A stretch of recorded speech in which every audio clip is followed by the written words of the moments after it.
purpose, perspective, and viewpoint. We're going to now put it into practice, and if you're coming from Dr. Diaz's class, you're used to doing this, okay? But we're going to teach you a different organizer that you can use. PowerPoint, please.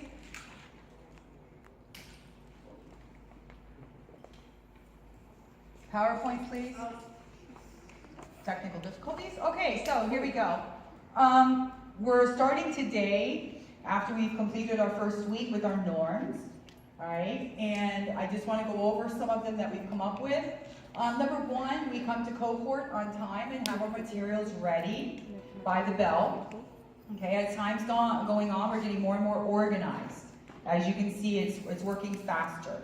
And that's the cool thing about being in a project-based learning is that we're the facilitators, but you guys will eventually, probably by the third week, you're going to take ownership and you'll be doing everything on your own with us just facilitating what it is that you're learning.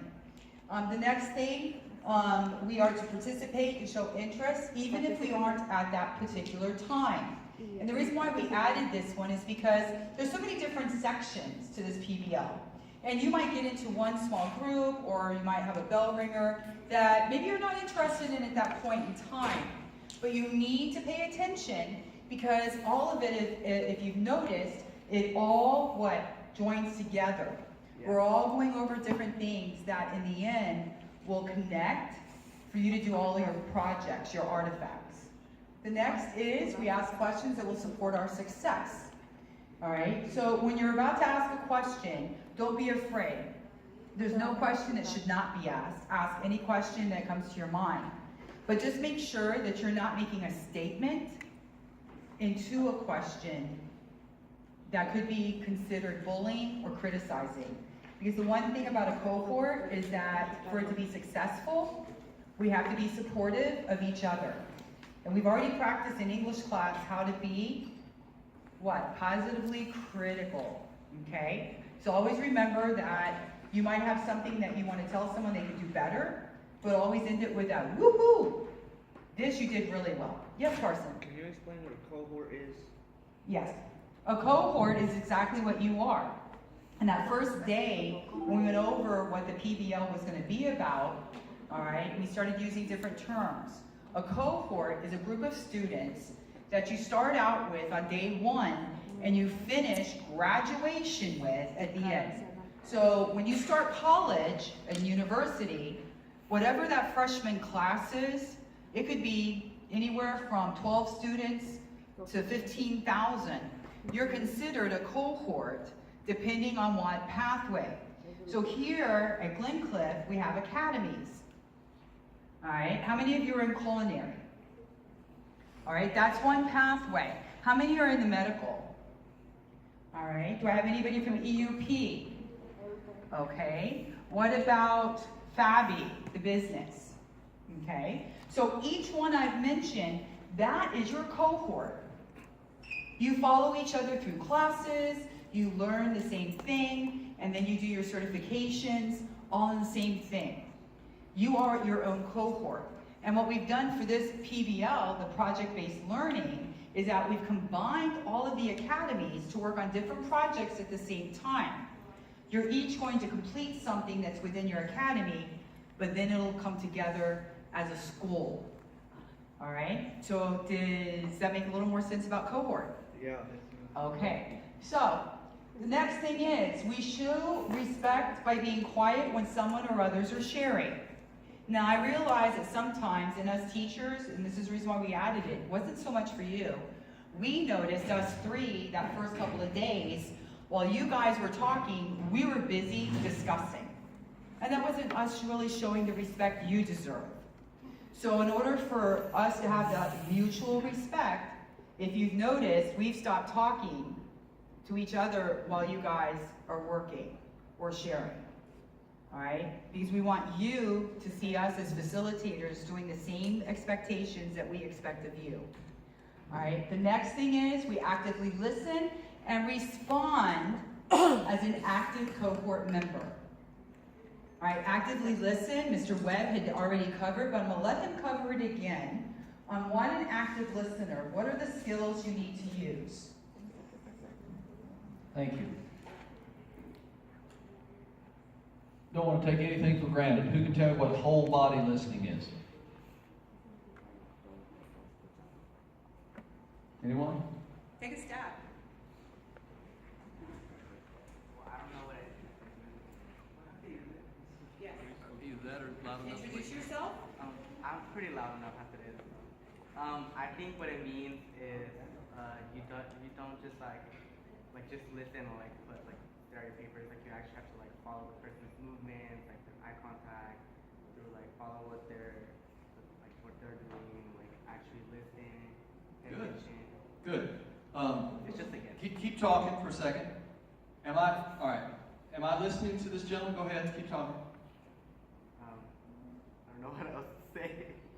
He said, I don't know what else to say. So I heard what he said, right? But whole body listening is I turn myself to the source that I'm paying attention to.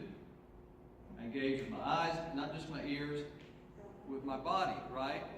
I'm not half in and half out. Okay? The rubric we use in theater class has 3 levels. You're either soulful, sleepy, or selfish. If you're a soulful listener, not only are you listening with your whole body, not only are you active in that way, but you have a heartfelt desire for your fellow classmates' success. Okay? That's a new thing for many of us. It's hard to practice for all of us, to want to be supportive in that way. Actively listening with our whole body and supportive, because that's the kind of environment that creates the safety that we need in order to be able to take the risk we need to take in theater class, right? If we're afraid that the moment I take a risk and fall on my face, all I'm going to get is laughs and burns and bakes and somebody pulling out and taking a picture of something that then gets posted on Snapchat or Instagram that goes around the world, and 100 people view me making a fool of myself, I'm not quite as incentivized to try to take a risk next class. Okay? So, soulful listening involves a heartfelt desire for my classmates' success while they're up there taking a risk, because it is taking a risk to take the mic, to talk in front of other people, to work together. If you're a sleepy listener, you may have your body turned, the lights may be on, but nobody's home, right? My mind's a million miles away.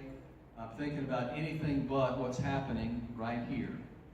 So I'm not actually disrupting things, but I'm not contributing to them. So that's a sleepy listener. And then a selfish listener insists that whatever they're doing is more important than whatever is going on in the group. You're actually on your digital device, you're making comments that undermine what's going on, as Dr. Diaz mentioned, and you're taking away not just your own opportunity to learn, but somebody else's as well. And if you're a selfish listener, not only is that scored low, but we have to address that so that you don't continue to be a detriment to those around you.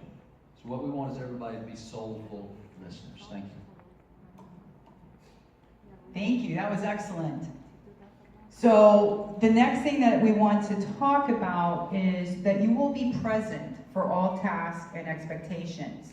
That's not just actively listening, all right? Being present means when you catch yourself wanting to get on the cell phone and you know we're going to be taking a break so you can do that, your best bet is go ahead and take that responsibility. Stop yourself. And cohort members, take responsibility for the success. If you see someone that forgot and they just happen to pick it up because maybe they remembered, oh shoot, I gotta text this friend. Well, just, tap them and say, no. You don't have to make a big deal out of it. And if you get caught on your digital device and someone mentions it to you, then we actively listen to that person and remember, they're helping us be successful. All right, that already happened to me once today. All right, because I was waiting for a text message and in the middle of me supposed to be doing something else, I picked up my phone and one of the students was like, Doc D, man, that's not the time to do that. And I'm like, thank you, you're right. And we got back to work. So in a cohort, we're responsible not just for us, but for each other. And we do it with respect, okay, to the success. Next slide, please. Next slide, please.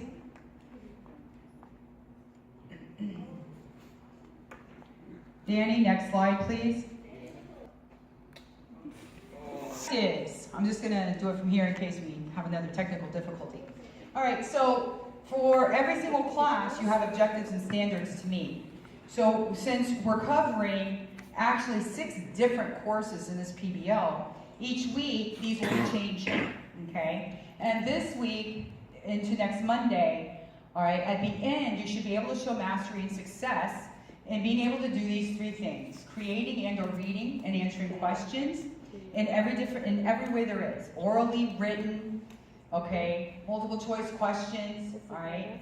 Actively listening to lectures and to your peers, using author's purpose for the bell ringer, and then in my group for English, and then in Miss Weinkoop's historical research group, we'll be doing synthesizing information on primary sources.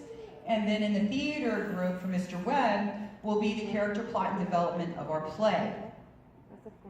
Understanding, collaborating in a large cohort and small groups in order to complete the requirements. This could be individually, in pairs, pods, or in an actual small group setting, which means you would have 4 more people, okay? So this is what we're gonna be mastering this week as we move forward. All right, next slide, please. All right, so we're gonna go ahead, we're gonna take a second, we're gonna stop the film, and we're gonna get set up for our bell ringer.